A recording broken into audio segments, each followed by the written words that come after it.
Andre. Gentlemen of the Emerald City, Book 5. Written by L.A. Witt. Narrated by Michael Ferraiuolo.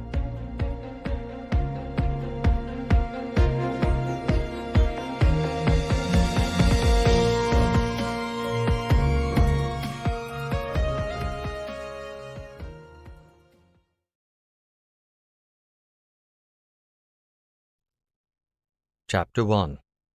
Matt. 3 to 4 months? I stared at Coach Henderson and Doc, the team's doctor. Will I even be back in time for the playoffs? Hopefully, my coach said. I'm sorry. Doc didn't really sound sorry. More like he had this argument with every injured player and wasn't all that interested in having it again. Leaning against the exam room wall with his arms loosely crossed, he shrugged. It'll take 6 to 8 weeks for the fracture to heal, and then you'll need to work up the muscle tone again before you're reactivated. Depending on how your physical therapy goes, it could be as soon as 3 months, but we have to consider the possibility that it'll be longer. I opened my mouth to protest, but Coach Henderson spoke first. You heard the doctor. He gestured at the door as if to indicate the emergency room doctor who'd made my diagnosis. I know it sucks, Smitty. I'm not happy about it either, but it's not up for discussion. You're on the injured list until you're cleared to play again. Make peace with it. Sitting on the gurney, I stared plaintively at both of them.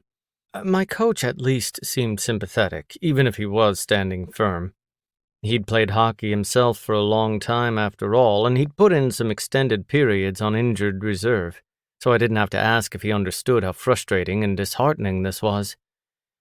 And I knew it wasn't negotiable.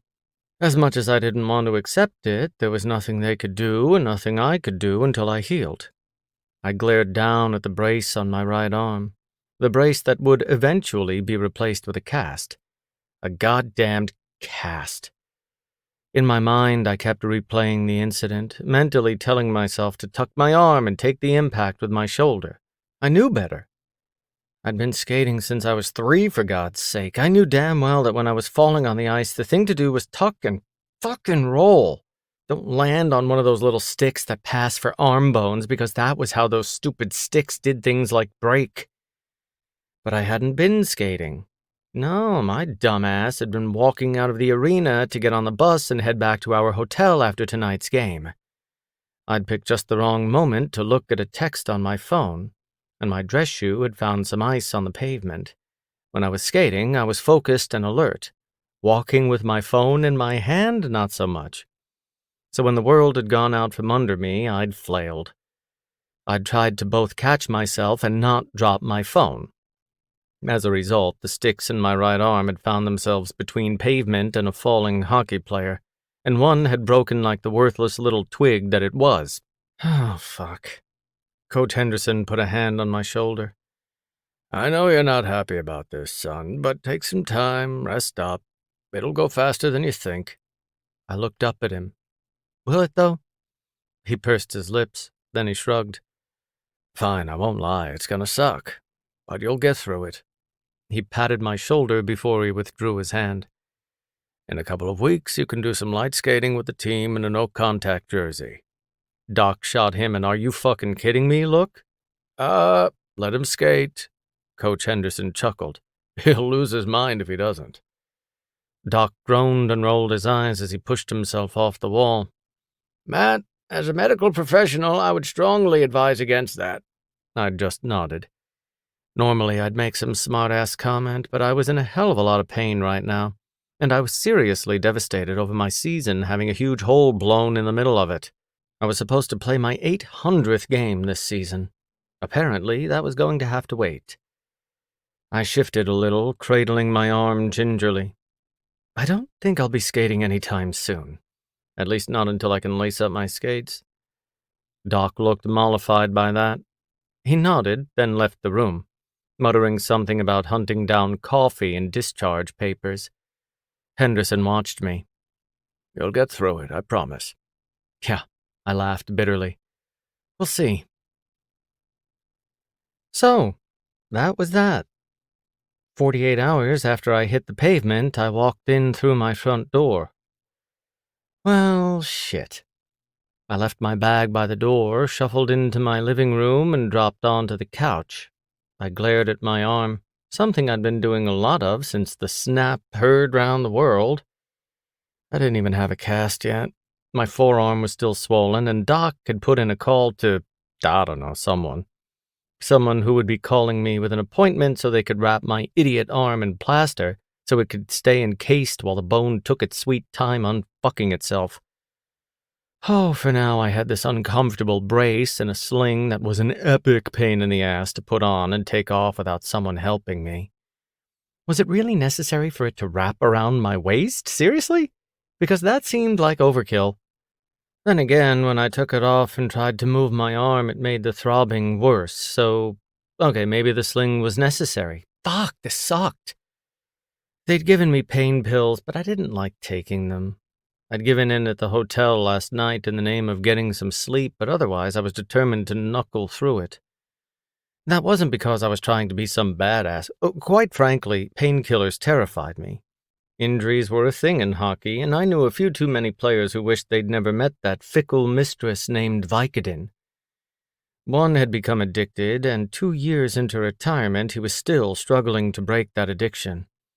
It was especially difficult since he'd needed a few surgeries thanks to the injury that had driven him into early retirement, and he'd told me not long ago that every single day was a constant tug-of-war between I need this pill so I'm not in pain and I need this pill. Another player had started taking Dilaudid after an off-season knee surgery, and he'd kept a few around in case he was in pain before a game. He'd worried himself sick that he'd get called up for a no-notice drug test the same day he threw back a pill, so he only took them when it was either take a pill or don't play. What he hadn't considered was that pain was a sign that something was wrong, and that maybe killing that pain and playing through the injury would be a bad idea. The only silver lining was that by the time anyone thought to drug test him, he was already in the emergency room, hopped up on all kinds of painkillers to take the edge off how badly he'd utterly destroyed his knee. His career didn't end that night because of a failed drug test. It ended because he'd played too hard on a knee that had been screaming for help. Now he could barely walk, and he was taking painkillers on the regular just to make it through the day. I had a broken bone. Broken bones fucking hurt. I knew I should just bite the bullet and take some pain pills until the worst was over, but no. And pain pills or no pain pills, what the hell was I supposed to do with myself for 3 to 4 months? This wasn't like the off-season where I could go on vacation. I mean, I could. There was nothing that said I was confined to the house like a kid was off sick from school. Between now and when I started physical therapy, there was no reason I had to stay in town. On the other hand, even when this ridiculous arm decided to stop hurting, it would, right? I was going to be limited in what I could do. I wasn't going to be golfing. I'd be down an arm for carrying things or using my DSLR, and I was pretty sure Doc would petition to have me suspended from the league if I even joked about tackling that renovation in my kitchen. Out of sheer boredom and habit, I opened up the Emerald City app. It was something I often did when I was on the road and wanted something to look forward to when I got home. Of course, now I was home, so I was just torturing myself because it wasn't like, actually, maybe I could hire a gentleman, or two, or however many. My arm was busted, but the rest of me still worked. At least I assumed it would after the pain died down a little, and hiring someone for orgasm sounded more appealing than working out my left arm while the right was out of commission. I'd be doing plenty of that over the next few months for sure, but Henderson Cooper didn't get to have all the fun. Okay, so maybe this wouldn't be so bad. As long as I was being forced to take it easy. No harm in having some company, right? I could fool around with someone without overtaxing my stupid bones. I wouldn't book anyone quite yet. I really was in too much pain right now, but a boy could look. With some renewed interest, I started browsing. A few of my favorites had been deactivated, which wasn't a surprise. The app seemed to have a pretty high turnover. Given that 2 of my teammates were now shacking up with former gentlemen, I had to wonder how many of the men on the app were gone now because they'd fallen in love with clients. Oh, whatever. It was disappointing to realize some of the hottest guys were gone, but I wished them the best and hoped they were happy, whether they'd simply moved on or were settling down with a former client. That kind of arrangement wasn't in my future, after all. I was on the app to avoid any misunderstandings regarding my intentions to stay entirely single. My sister thought I was a coward for avoiding any semblance of love after being hurt twice, but I really didn't care what anyone thought of me. Those 2 heartbreaks had cut me to the core, especially the first, and I couldn't even get away from one of the men responsible. When I had to see an unrepentant reminder of that heartbreak every fucking day, I wasn't signing up to see if things worked out differently with someone else. Oh, but I didn't have to see him every day for a while, did I? My mood brightened a little. Being off the ice sucked donkey dick, but I could live with a 3 to 4 month break from Scott's delightful presence. Smiling to myself, I kept scrolling. This was kind of nice, actually. I usually had to pick one guy, book him, and then pick another the next time I was in town. This time I could favorite as many as I wanted, and for all anyone cared, I could book a different man every night for the next however many weeks. Maybe after my arm didn't hurt so much and the sling wasn't so cumbersome. I'd get there, and when I did, this was going to be the most fun a hockey player ever had while on injured reserve. There were a lot of beautiful men on the Emerald City app, and now that the pain in my arm was manageable, I was happily working my way through them. Some were firecrackers in bed, but not so great at conversation. Others were fun to lounge around and talk to, but could have maybe benefited from some YouTube tutorials about the rest. The one guy was clearly just nervous. New to the game, I suspected. I booked him again one night, and yep, he'd been more confident. Still nothing to write home about, but a good time was had by all. 4 out of 5, would book again. All right. I sat back on the couch and pulled up the app. Who will be keeping me company this evening? He was fun. I wouldn't mind another go with him. Wasn't this the dude who used his teeth? Ugh, no. Oh, I meant to add this one to my favorites. Plenty of guys were catching my attention tonight, but nobody was piquing my interest enough to actually go through the steps to book them. Maybe I just wasn't in the mood.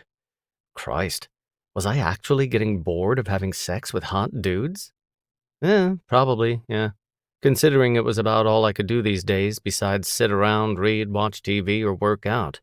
And there was only so much working out a man could do, especially when he was limited 12 ways from Sunday. Doc had warned me against skating until the bone had at least started to mend, and he didn't even like the idea of me stepping onto a treadmill.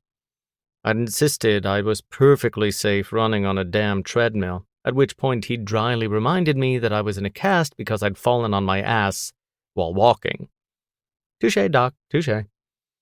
So that pretty much left stationary bikes and any other kind of exercise I could do without putting my stupid arm at risk. And then whatever I could do without needing my dominant arm.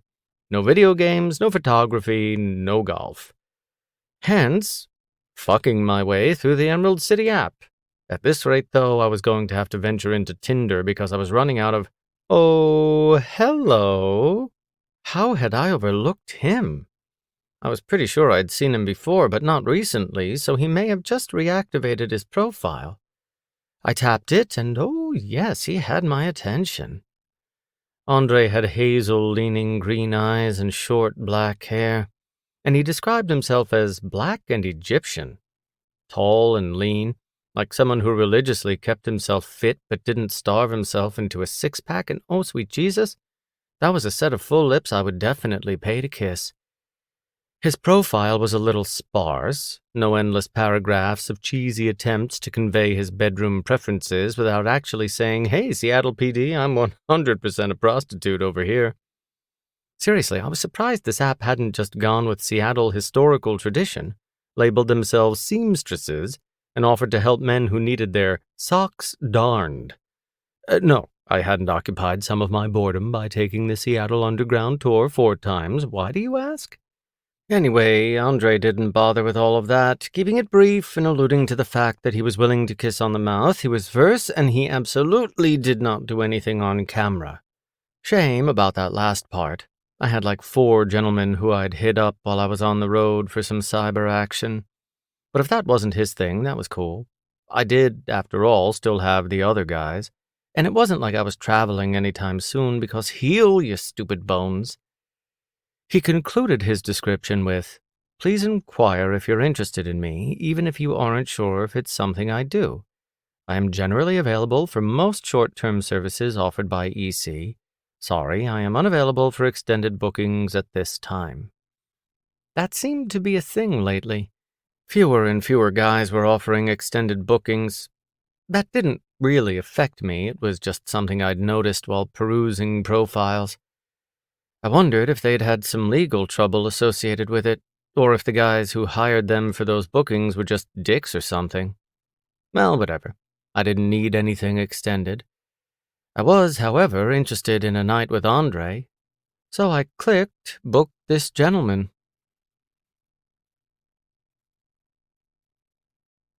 Chapter 2. Andre. I know, but it hasn't finished curing yet. There isn't much I can do about that. On the other end of the line, Jerry, the gallery owner, sighed.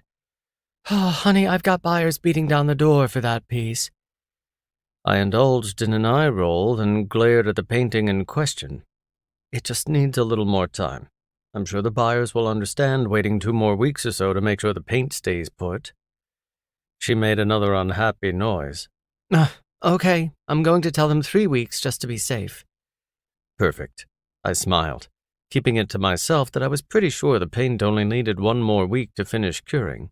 3 would be more than enough time. We touched base on a few other things, an upcoming show at the gallery with me and several other local black artists, the logistics of a juried competition I was judging next month, and what I planned to paint for donations to some charity auctions later in the year. Then she had to take off so she could meet with a potential buyer for one of my larger pieces, and I needed to get back to work. As I pocketed my phone, I gave the curing piece a dirty look. I'd used a different brand of paint for this one, since another artist had insisted that this company's alizarin crimson and naphthol red were richer and had a better consistency than what I usually used. She was right, but the trade-off had been that the reds in this painting were taking for fucking ever to cure. I'd have to experiment and see if they responded well to more generous use of cobalt dryer without deteriorating. Not much I could do for this piece except wait, though, so it stayed on the drying rack while I went to the 3 easels I had set up near the huge windows. Each had a canvas on it, 2 that would be a part of a themed collection the gallery had scheduled to display this summer, and a 3rd that was an experimental abstract. Beside them, 2 more canvases lay flat on a table where I was applying their base colors. I sat at the 3rd canvas, one of the 2 from the collection, and looked it over. Like the others it would be displayed with, this was a male dancer, nude and in motion. When Jerry had called, I'd been in the middle of adding some shadows to the muscles of the man's back, and I picked up my brush to continue. I'd just started deepening the contour of his hip when my phone rudely beeped again. For fuck's sake, now what? It wasn't a call, so I took a moment to clean the brush, then left it in a holder to dry. With my brush duly cared for, I took out my phone, wondering who was texting me this time. You have received a booking. Please confirm your acceptance. Oh, God. Emerald City. I blew out a breath, shoulders sagging as my enthusiasm for my art flitted away. Every time I got a booking these days, I had the same, do I really want to go through with this feeling? And I hated that, fucking hated it. Because I used to love working for Emerald City. That was the only reason I even did it. My art paid my bills and then some, so I hardly needed the money. I just dug the thrill of being hired for sex or to go to parties with people, especially because while my name was quite well known, my face wasn't. So I'd frequently mingle with people who had no idea who I was. A lot of times the sex, if it happened at all, was meh, but the job was always inspiring, that was for sure. The last several months, though. Why am I still doing this to myself? I muttered to my painting. The naked man stayed frozen in his pirouette and didn't answer. Glaring down at my phone, I sighed. I deactivated my profile on Emerald City for a few months, and even after I'd grudgingly put it back online 2 weeks ago, I hadn't accepted many bookings. Every time I turned one away, I felt even shittier. It wasn't like I felt unsafe. This was high dollar with background-checked clients. Anita had no qualms about getting law enforcement involved if someone tried to pull something shady or dangerous. Her attitude toward clients was fuck around and find out, and she was not kidding. I really did like the job. I'd always enjoyed it. What wasn't to love about going to parties and fooling around with guys who were willing to shell out cash for my company? It was a blast. Ever since that stupid cruise last summer, though, quite honestly, I was surprised Anita hadn't deleted my profile and told me to kick rocks. I kind of didn't care if she did, because after Tony and that disaster of a cruise, fuck this job. Fuck Emerald City, fuck Anita, just fuck all of it. Definitely fuck extended bookings. I don't care if you go inactive, Anita had told me the other night. I don't care if you price yourself so high no one books you. That's all your business. But when you start turning away bookings, we have a problem. Get it together, or take it someplace else. She probably wasn't kidding. Her fuck around and find out attitude didn't just apply to the men who booked us. I'd heard from some of the other gentlemen that she absolutely would fire anyone who pissed off clients.